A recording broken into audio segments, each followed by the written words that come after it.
దేవుని బిడ్డలారా, చదవబడినటువంటి లేఖన భాగమును బట్టి మనం చిన్న ప్రార్థన చేసుకుందాం. మమ్మల్ని మిక్కిలిగా ప్రేమించిన మా గొప్ప తండ్రి, 119వ కీర్తన 1 నుంచి 8 వరకు మేము ఈ కీర్తనను ధ్యానించుటకు ప్రభువా, మీరు మాకు ఇచ్చినటువంటి ధన్యతలను బట్టి నీకు వందనాలు. నిజముగా భక్తులు ఈ కీర్తనను ఎంతగానో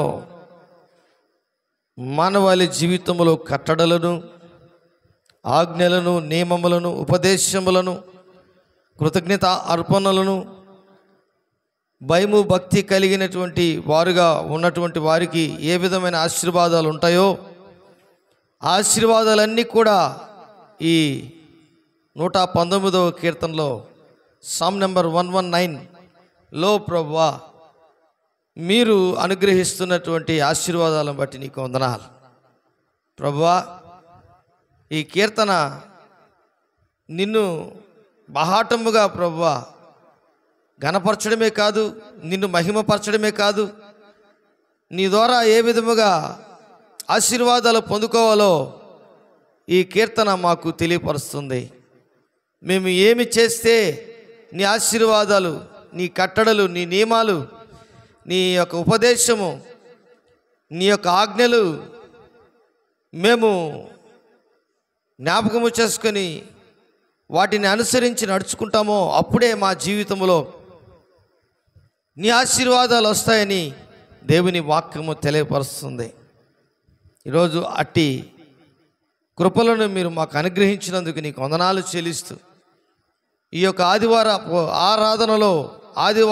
ఆరాధనలో మీరు మమ్మలను రక్షించి, మీరు మమ్మలను ప్రేమించి, నీ యొక్క కృపను మాకు అనుగ్రహించి, నీ మందిరమునకు మరి యొక్క వారము మీరు మాకు సంతోషకరమైనటువంటి దినముగా మీరు మిమ్మల్ని స్తుతించుటకు, మిమ్మలను కీర్తించుటకు, ధ్యానించుటకు మీరు మాకు ఇచ్చినటువంటి ధన్యతను బట్టి నీకు వేలాది వేల స్తోత్రములు చెల్లిస్తూ నజరేయుడైన యేసు నామములో అడిగి వేడుకుంటున్నాను తండ్రి, ఆమెన్, ఆమెన్.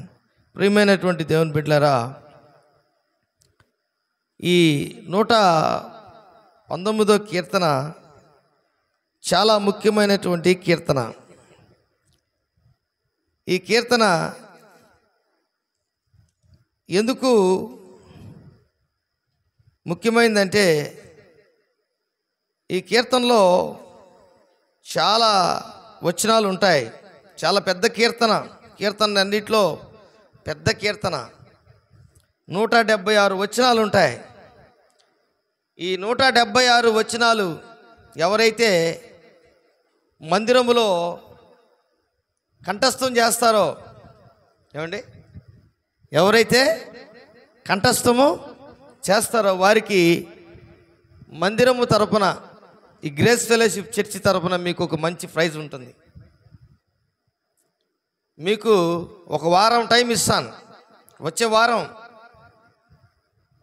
ఇదే రోజు మీరు చెప్పగలిగితే 176 వచనాలు ఉంటాయి. మన నెల్లూరులో ఇంకొక సంఘం ఉంది, గ్రేస్ ఫెలోషిప్ చర్చి. ఆ చర్చిలో కూడా దేవుడు ముత్యాలపాలెం సంఘములో చాలామంది 4-5 176 వచనాలు చెప్పగలిగారు. వారు ప్రైజులు కూడా తీసుకున్నారు.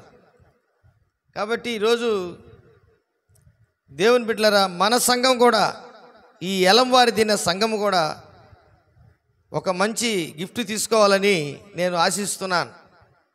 ఒకరు కాదు, ఇద్దరు కాదు, ఎవరైనా చెప్పచ్చు. కాబట్టి ఈ కీర్తన మన జీవితాలను మార్చగలిగినటువంటి గొప్ప కీర్తన. ఈ కీర్తనలో ఉపదేశం ఉంటుంది, దేవుని వాక్కు ఉంటుంది, దేవుని యొక్క చట్టాలు ఉంటాయి, అలాగే దేవుని యొక్క ఆజ్ఞలు ఉంటాయి, దేవుని కృప ఉంటుంది, దేవుని యొక్క కట్టడలు, నియమాలు, ఆయన యొక్క ఆశీర్వాదాలన్నీ కూడా ఈ కీర్తనలో మనకు కనబడతాయి. అందుకే ఈ కీర్తన గొప్పది.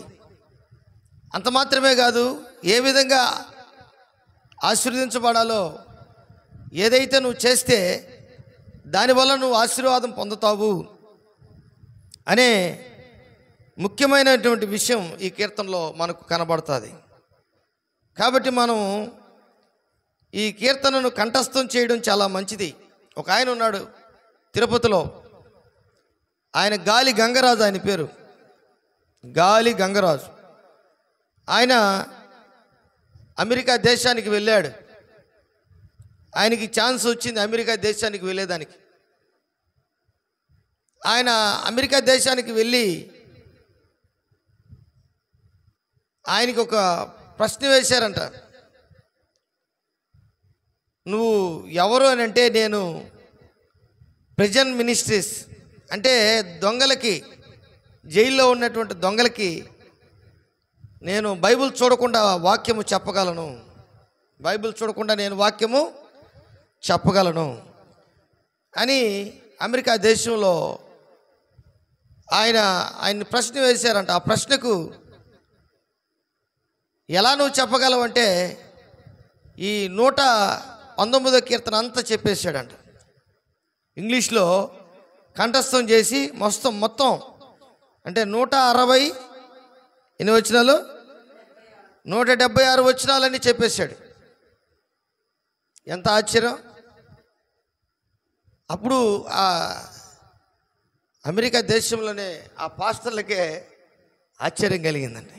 ఇంత మెమరీ, ఇంత ప్రాక్టీస్ చేసావా అంటే, దేవుని వాక్యము, ఆయన వాక్యము శరీరధారి అయి కృపాసత్య సంపూర్ణుడిగా మన మధ్యలోకి నివసించేదానికి వచ్చాడు. ఆయన వాక్యము భూమి ఆకాశములను సృజించింది. కలుగు చేయుటకు ఆయన వాక్కును పంపించాడు. భూమి కలుగునుగాక, ఆకాశము కలుగునుగాక, నక్షత్రములు కలుగునుగాక, నీరు నిప్పు కలుగునుగాక, లేక వెలుగు చీకటలు వేరుపరచబడునుగాక, భూమిలో ఆహారమిచ్చు విత్తనములు మొలుచునుగాక. ఇవన్నీ కూడా దేవుడు సకల వృక్షములను ఆయన మొలిపించాడు. జలచరాశులను, భూమిలో నుంచి మృగములను అన్నిటినీ కలిగించాడు దేవుడు. ఎంత గొప్ప దేవుడు! వాక్కు. కాబట్టి ఆ వాక్కు ఈ 119వ కీర్తనలో మనకు స్పష్టంగా కనబడుతుంది. కాబట్టి మనము దేవుని వాక్యమును గురించి మనం ఎప్పుడైతే ధ్యానిస్తామో, ఆ వాక్యాన్ని ఎప్పుడైతే మన జీవితంలో మనం అర్థం చేసుకొని దేవుని పవిత్రమైనటువంటి వాక్యాన్ని, ఆ అద్భుతమైనటువంటి, ఆ ఉన్నతమైనటువంటి వాక్యాన్ని మనం చేత పట్టుకొని ఒక్కసారి, ప్రభువా నీ వాక్యము నా పాదములకు దీపము, నా త్రోవలకు ఈ వెలుగై ఉన్నది. ఈ మాట కూడా 119వ కీర్తన 105వ వచనంలో మనకు కనబడుతుంది. అంటే దేని చేత ఒక యవనుడు లేక యవన స్త్రీ దేవుని వాక్యాన్ని సరిచేసుకుంటారు అంటే వాక్యము చేతనే అని మనకు కనబడుతుంది. ఈ కీర్తనలోనే కనబడుతుంది. కాబట్టి దేవుని బిడ్డలారా, ఒక్కసారి ఈ కీర్తనను మనము 22 భాగాలుగా ఈ కీర్తనకారుడు రచించాడు. ఒక్కొక్క కీర్తనకి ఈ 119వ కీర్తనలో 8 వచనాలకి ఒకసారి రాగం మారిపోతుంటుంది. మొదటి రాగం ఏంటి? అలేఫ్. ఏంటండి అలేఫ్? అలేఫ్ అంటే యోక్ అనమాట, కాడి. ఏంటండి కాడి? మన ఒక ఎద్దులకి పెడతారు కదా, ఆ ఎద్దులకు పెట్టినప్పుడు దాన్ని ఏమంటారంటే కాడి అంటారు. ఆ కాడి దాన్ని యోక్ అంటారు అన్నమాట. ఆ యోక్ని మనము ఈ ఈ వాక్యములో మొట్టమొదటి వాక్యానికి ఆయన ఈ మాటను పెట్టాడు.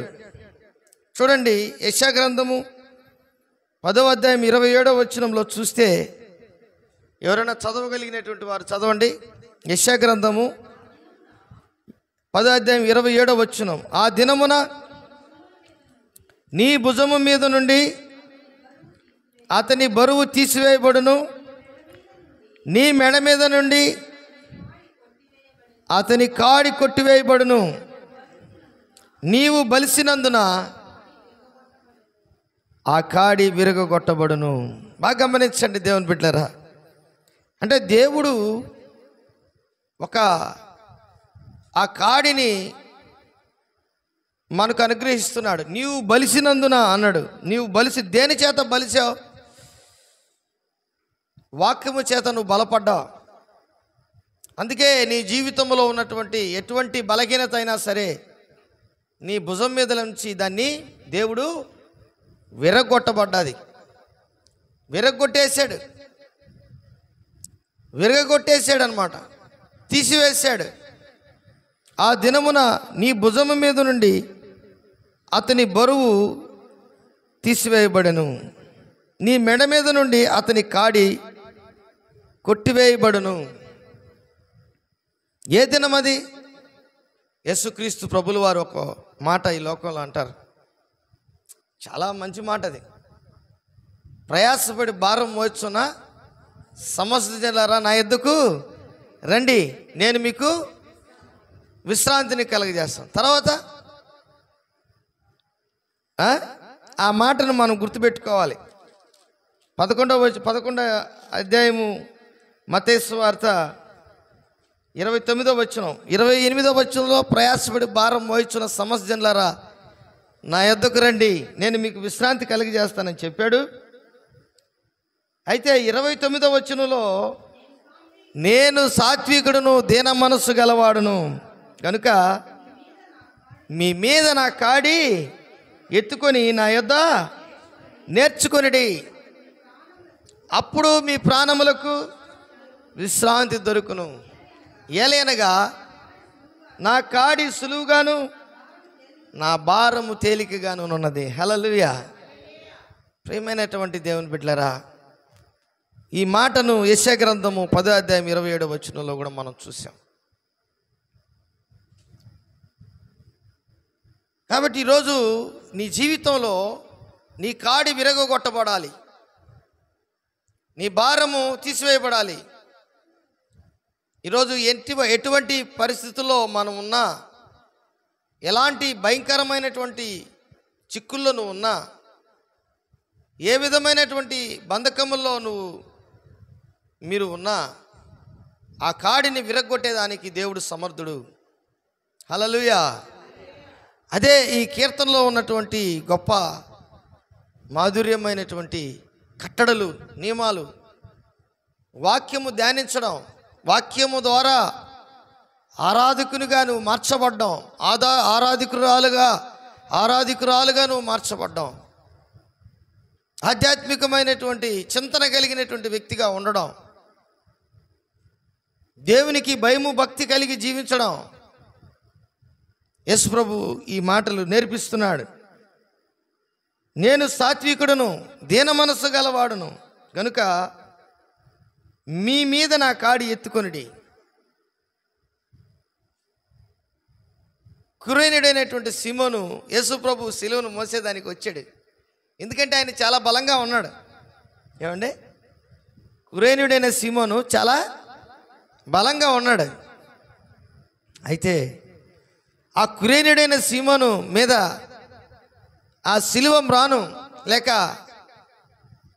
బరువైనటువంటి పాప భారములు మోయిచున్న దేవుని గొర్రెపిల్ల కింద పడిపోయినటువంటి యేసయ్య,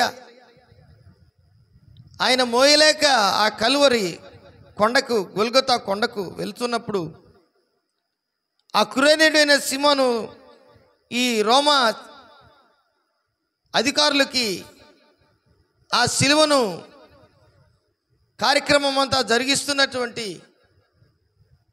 ఆ బంట్రోతులకి ఈ కురేనుడైన సీమోను కనబడ్డాడు. అయితే యేసు ప్రభు ఆయన మోయనిచ్చాడా? ఆయన్ని నడిపించాడా? ఆయన పక్కనే చూస్తూ పోతున్నాడా? కాదండి, వెంటనే అందుకున్నాడు ఆయన.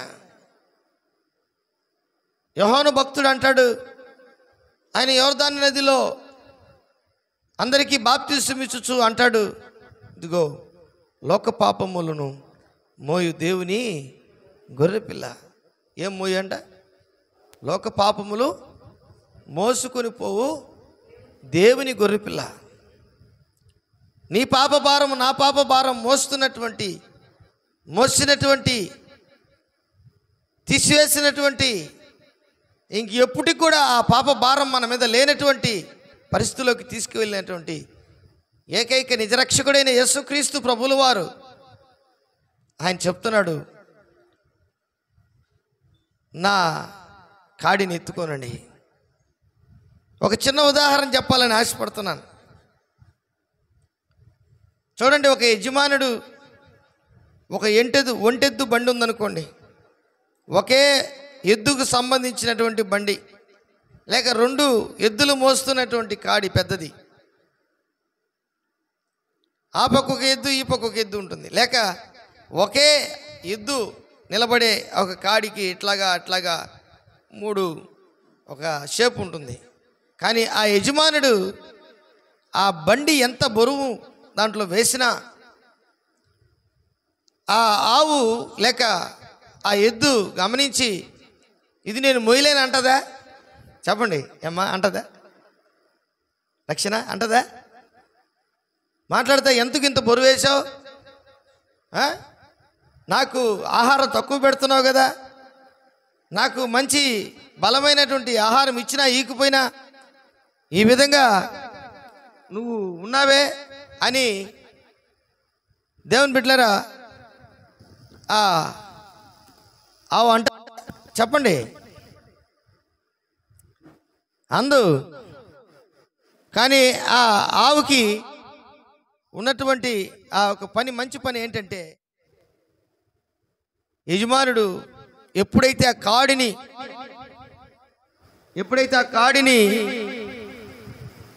ఇట్లా పట్టుకొని ఎప్పుడైతే ఇట్లా పైకి లేపుతాడో వెంటనే ఆ ఎద్దు ఏం చేస్తుంది? చెప్పండి, ఏం చేస్తుందమ్మా? తల వంచి ఇట్లా అంటే దాని కొమ్ములు ఇలాగ వచ్చి ఇట్లా వచ్చి ఉంటాయి. కొన్ని ఎద్దులకి కొన్ని ఇట్లా వచ్చి ఇట్లా ఉంటాయి, కొన్ని ఇట్లా తిరుక్కొని మరలా ఇటు వచ్చి ఇట్లుంటాయి.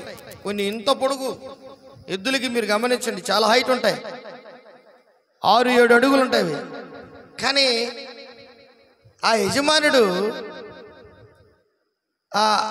ఆ ఒక కాడిని ఏమండి, ఆ కాడిని ఇట్లా ఎత్తి పట్టుకోగానే అంత పెద్ద ఆవు ఏం చేస్తుంది? ఎద్దండి ఏం చేస్తుందండి? ఇట్లా వంగి తల ఉంచి మరలా ఆ కొమ్ములు తగలకుండా వంచి ఆ తలని పెట్టి దాని మెడ మీద ఆ కాడిని పెట్టుకుంటుంది. యజమానుడు ఎంత దూరం ప్రయాణం చేస్తే అంత దూరం యజమానుడు చెప్పినట్టు చేస్తూ ఉంది. ఈరోజు యేసు ప్రభు చెప్పినట్లు నీవు నేను చేస్తున్నామా అనేదే ఈ కీర్తన ఉద్దేశం. ఎవరైతే చేస్తారో వారి జీవితంలో అద్భుతాలు, ఆశ్చర్య కార్యాలు, ఆశీర్వాదాలు, దీవెనలు, ప్రాస్పెరిటీ, ఎదుగుదల, దీవెనలు అన్నీ కూడా ఆ కుటుంబానికి, ఆ ఇంటికి దేవుడు అనుగ్రహిస్తాడు. హల్లెలూయా. కాబట్టి ఆయన ఏమంటాడు? నేను సాత్వికుడును. యేసయ్య అంటున్నాడు, నేను సాత్వికుడును, దీన మనస్సు గలవాడును గనుక మీ మీద నా కాడు ఎత్తుకొని నా యొద్ద నేర్చుకుని. అంటే ఎంత దూరం ఆ ఎద్దు ప్రయాణం చేయాలో దానికి తెలియదు. దానికి మూతికి ఒక తాడు కూడా కట్టి ఉంటాడు యజమానుడు, బ్రేక్ అన్నమాట, దానికి బ్రేకులు. ప్రియమైనటువంటి దేవుని బిడ్డలారా, దాన్ని నడిపిస్తున్నటువంటి యజమానుడికే తెలుసు ఎంత దూరం ప్రయాణం చేయాలో. అంత దూరము ఆ ఎద్దు ప్రయాణం చేసి తన యజమానుని యొక్క కోరికను నెరవేరుస్తారు. అలాగే మన యజమానుడైనటువంటి క్రీస్తుకి నువ్వు ఏ విధంగా నీ జీవితాన్ని లోపరుచుకునేటకు, నీ ఆత్మీయ జీవితంలో ఒక సంతోషకరమైనటువంటి జీవితం, దేవుని పట్ల దేవుడి నిన్ను బట్టి సంతోషిస్తున్నాడా, ఆనందపడుతున్నాడా? దేవుడి నిన్ను బట్టి ఆయన ఎంతగానో తన దేవదూతలకు చెప్తున్నాడా? కొర్నేలికి ఇంటికి దేవదూతను పంపించాడు, అబ్రహాం ఇంటికి దేవదూతను పంపించాడు, సంసోను తల్లిదండ్రుల దగ్గరికి దేవదూతను పంపించాడు. అవునా కదా? బాగా గమనించండి. జకర్యా ఎలిజబెతుల దగ్గరికి దేవదూతలను పంపించాడు.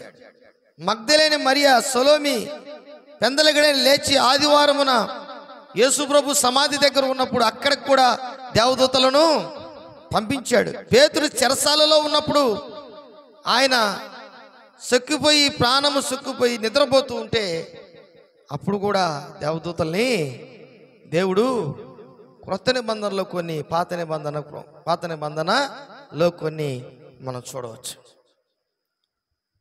ఏలియా దగ్గరికి కాకులను పంపించాడు.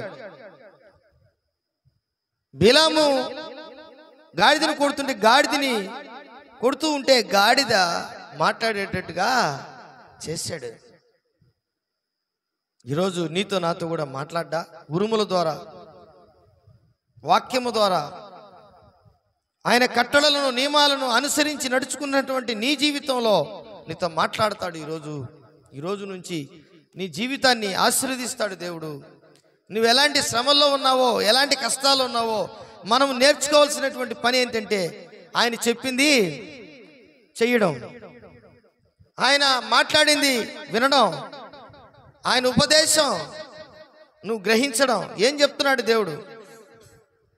మీకు ఒక ఉదాహరణ చెప్తాను చూడండి. బాగా ప్రార్థన చేసేవారికి, లేక కష్టాల్లో ఉన్నటువంటి వారికి, ఇబ్బందుల్లో ఉన్నటువంటి వారికి ఉదయకాలమున నిద్ర పట్టదు. మూడు విధాలైనటువంటి వారికి జ్ఞానోదయం దేవుడు ఇస్తాడు. కష్టాల్లో, బాధల్లో, ఇబ్బందుల్లో ఉన్నటువంటి వారికి, ఆలోచనలో ఉన్నటువంటి వారికి, ఎలా చేయాలా, ఏం చేయాలా అనుకుంటున్నటువంటి వారికి పెందలకడ 3 నుంచి 5 గంటల లోపల వారికి నిద్ర పట్టదు. 3 నుంచి 5 గంటల లోపల వారికి నిద్ర పట్టదు. వారు అట్లా ఇట్లా దొల్లుతూ ఉంటారు, కదులుతూ ఉంటారు, కళ్ళు తెరిచి పైన చూస్తూ ఉంటారు, ఎప్పుడెప్పుడు ఉదయం అవుతుందా అని చూస్తుంటారు, లేకపోతే కోడి నిద్రపోతూ ఉంటారు. వారు ఒక్కరే మాట్లాడుకుంటూ ఉంటారు. పెందలక్కడ 3 గంటల నుంచి 5 గంటల లోపల ఇలాంటి పరిస్థితులు జరుగుతాయి. అలాగే బాగా ప్రార్థన చేసేవారికి 3 గంటల నుంచి 5 గంటల వరకు ఏం జరుగుతుందంటే వారి జీవితంలో దేవుడు దర్శనాలు ఇస్తాడు, దేవుడు కళలు చూపిస్తాడు. 3 గంటల నుంచి 5 గంటల లోపల ఉండేవారికి, ప్రార్థన చేసేవాళ్ళకి. కాబట్టి ఈ మాటలను మీరు గమనించాలి. దేవుని వాక్యము మనం చదవడమే కాదు, నేర్చుకోవడమే కాదు, దాన్ని ధ్యానించాలి, మెడిటేషన్ చేయాలి, దేవుని వాక్యాన్ని అర్థం చేసుకోవాలి. ఈ వాక్యము నాకే చాలామంది ఏం చేస్తారంటే ఈ వాక్యము ఎదుటి వారికి అనుకుంటారు. కాదు, ముందు మనము నేర్చుకోవాలి.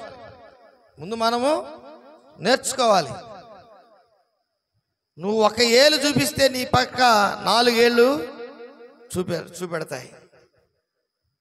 నువ్వు 2 కళ్ళతో చూస్తే చర్చిలో 100 మంది ఉన్నారనుకో, 200 కళ్ళు నిన్ను చూస్తాయి. అది అర్థం కావట్లా. పరలోకము నుంచి కోటాను కోట్ల దేవదూతలు నిన్ను చూస్తూ ఉంటారు, దేవుని సన్నిధి దూతలు చూస్తూ ఉంటారు. కాబట్టి ఈరోజు నీ జీవితంలో, నా జీవితంలో, మనందరి జీవితములలో తెలుసుకోవాల్సినటువంటి గొప్ప విషయం దేవుని వాక్యము, ఉపదేశము, ఆయన వాక్కులను, ఆయన చట్టాలను, ఆయన ఆజ్ఞలను. నా కాడి సులువు, నా భారము తేలిక. నా కాడి సులువు, నా భారము తేలిక. కాబట్టి ఈ అలేఫ్ అంటే ఏమని అర్థం అంటే కాడి, యోక్ అన్నమాట. ఆ కాడి అలేఫ్ అనే రాగం, ఈ కాడిని దేవుడు విరగొట్టాలి. ఈ కాడి, నీ మీద ఉన్నటువంటి కాడి భారము తీసివేయాలి. ఈ యొక్క భారం అనేది నువ్వు మోసుకోకుండా సులువుగాను తేలికగాను నీ జీవితాన్ని ముందుకు నడిపించాలి. అంటే ఏం చేయాలి అనేదే ఈ 1, 2, 3, 4, 5, 6, 7, 8 వచనాల యొక్క ఉద్దేశం.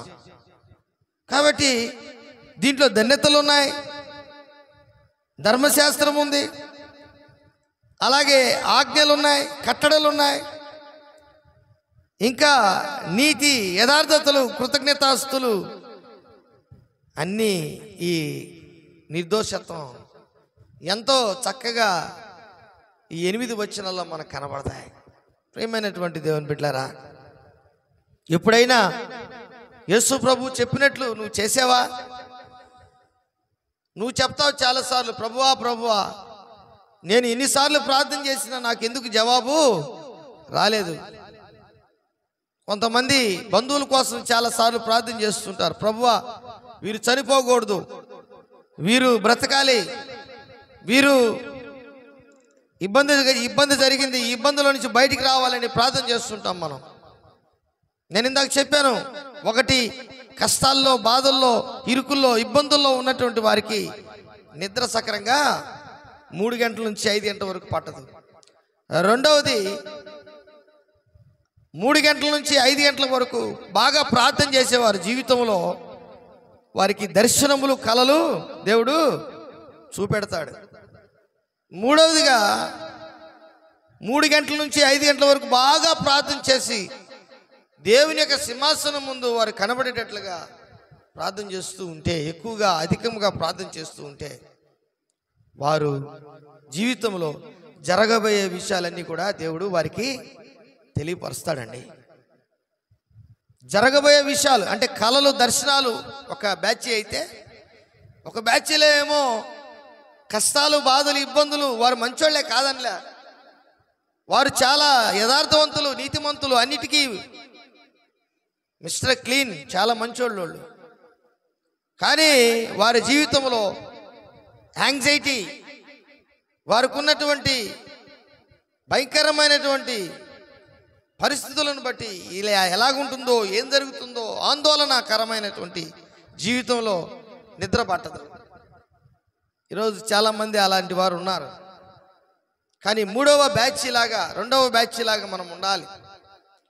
3 గంటల నుంచి 5 గంటల వరకు తెల్లవారుజామున ప్రార్థన చేస్తే ఖచ్చితంగా దర్శనములు, కలలు నీకు వస్తూ ఉంటాయి. ఎందుకంటే నీ ప్రార్థన ధూపం వలె దేవుని సన్నిధికి చేరుతుంది.